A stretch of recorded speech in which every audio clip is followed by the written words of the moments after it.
Assalamualaikum warahmatullahi wabarakatuh. Salam sejahtera bagi kita semua. Perkenalkan, nama saya Hendry Effendi. NIM saya yaitu 2205040033.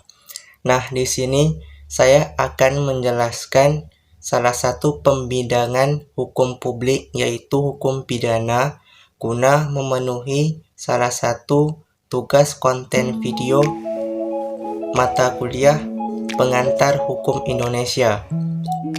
Untuk itu, saya akan menjelaskannya dalam video berikut ini. Hukum pidana adalah salah satu istilah hukum yang perlu diketahui.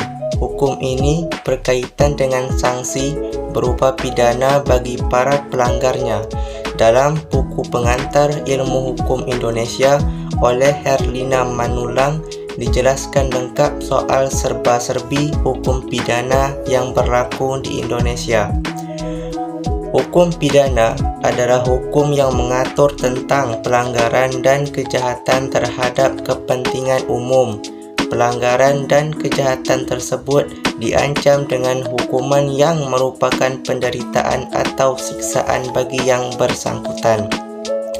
Hukum pidana bukanlah suatu hukum yang mengandung norma-norma yang baru, melainkan hanya mengatur tentang pelanggaran-pelanggaran dan kejahatan-kejahatan terhadap norma-norma hukum yang mengenai kepentingan umum. Dengan demikian, segala peraturan-peraturan yang mengatur tentang pelanggaran atau overtrading, kejahatan, dan sebagainya yang diatur oleh hukum pidana akan dimuat dalam sebuah kitab undang-undang hukum pidana atau disebut KUHP. Adapun istilah pelanggaran dan kejahatan memiliki perbedaan. Pelanggaran adalah terkait hal-hal kecil atau ringan yang diancam dengan hukuman denda. Misalnya, sopir yang sedang mengendarai sepeda mobilnya tidak berSIM, bersepeda waktu malam hari tanpa menyalakan lampu dan sebagainya. Sementara kejahatan dikaitkan dengan persoalan-persoalan besar seperti pembunuhan, penganiayaan, pemerkosaan, pencurian, penipuan, dan sebagainya. Tujuan hukum pidana ada dua macam, yaitu untuk menakut-nakuti setiap orang agar tidak melakukan perbuatan pidana atau fungsi preventif atau pencegahan, untuk mendidik orang yang telah melakukan perbuatan pidana agar menjadi orang yang baik dan dapat diterima kembali dalam masyarakat, atau fungsi represif atau kekerasan. Jadi, dapat disimpulkan hukum pidana bertujuan untuk melindungi masyarakat. Jika seseorang takut untuk melakukan perbuatan tidak baik karena takut dihukum, semua orang dalam masyarakat akan tentram dan aman.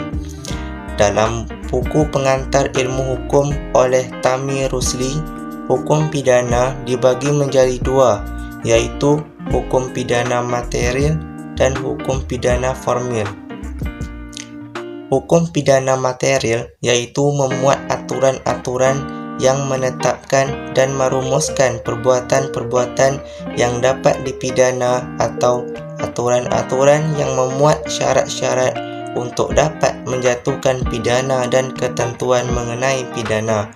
Hukum pidana material diatur dalam KUHP.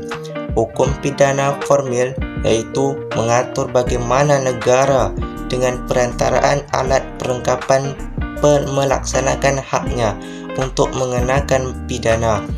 Hukum pidana formil bisa juga disebut hukum acara pidana yang dimuat dalam Undang-Undang Nomor 8 Tahun 1981 tentang Kitab Undang-Undang Hukum Acara Pidana atau KUHP.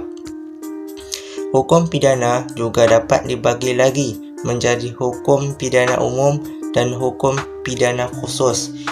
Hukum pidana umum memuat aturan-aturan hukum pidana yang berlaku bagi setiap orang, misalnya KUHP, Undang-Undang Lalu Lintas, dan lain-lain. Sedangkan hukum pidana khusus memuat aturan-aturan hukum pidana yang menyimpang dari hukum pidana umum yang berkaitan dengan golongan-golongan dengan jenis-jenis perbuatan tertentu, misalnya hukum pidana militer, hukum pidana fiskal, hukum pidana ekonomi, hukum pidana korupsi. Dalam buku pengantar hukum Indonesia oleh Rahman Syamsuddin dijelaskan ada beberapa asas hukum yang ada dalam hukum pidana, antara lain yaitu yang pertama, asas legalitas didasarkan pada adagium nullum delictum nulla pona sine bravia lege ponal.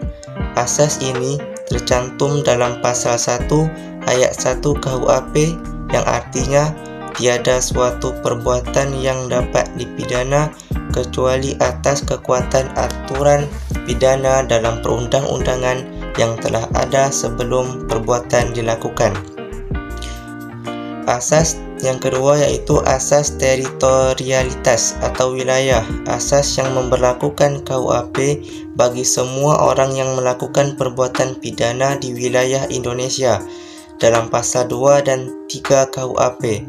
Yang ketiga yaitu asas nasional aktif, asas yang memberlakukan KUHP terhadap orang-orang Indonesia yang melakukan perbuatan pidana di luar wilayah Indonesia. Yang keempat yaitu asas nasional pasif, asas yang memberlakukan KUHP terhadap siapapun baik WNI maupun WNA yang melakukan perbuatan pidana di luar wilayah Indonesia.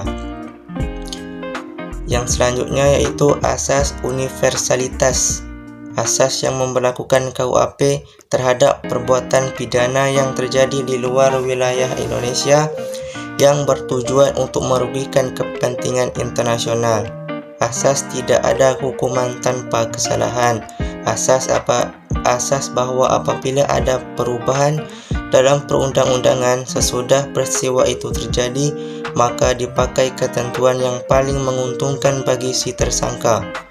Asas dihapusnya kewenangan menuntut pidana dan menjalankan pidana karena tidak boleh dituntut sekali lagi atas perbuatan yang oleh hakim telah diadili dengan putusan tetap pasal 76 KUHP. Selanjutnya yaitu kadaluarsa pasal 78 KUHP. Selanjutnya matinya terdakwa pasal 77 KUHP. Pembayaran denda pasal 82 dan gerasi, amnesti dan aboli. Berikut akan saya paparkan pengertian hukum pidana menurut para ahli. Yang pertama, Metzger. Metzger berpendapat hukum pidana adalah aturan hukum yang mengikatkan kepada suatu perbuatan yang memenuhi syarat-syarat tertentu dan menimbulkan suatu akibat yang berupa pidana. Yang kedua, Simons. Hukum pidana adalah keseluruhan larangan atau perintah yang oleh negara diancam dengan nestapa, yaitu suatu pidana apabila tidak ditaati dengan syarat-syarat tertentu dan memberikan dasar untuk penjatuhan dan penerapan pidana. Selanjutnya yaitu Van Hamel. Hukum pidana adalah keseluruhan dasar dan aturan yang dianut oleh negara dalam kewajibannya untuk menegakkan hukum, yakni dengan melarang apa yang bertentangan dengan hukum dan mengenakan suatu nestapa atau penderitaan kepada orang yang melanggarnya.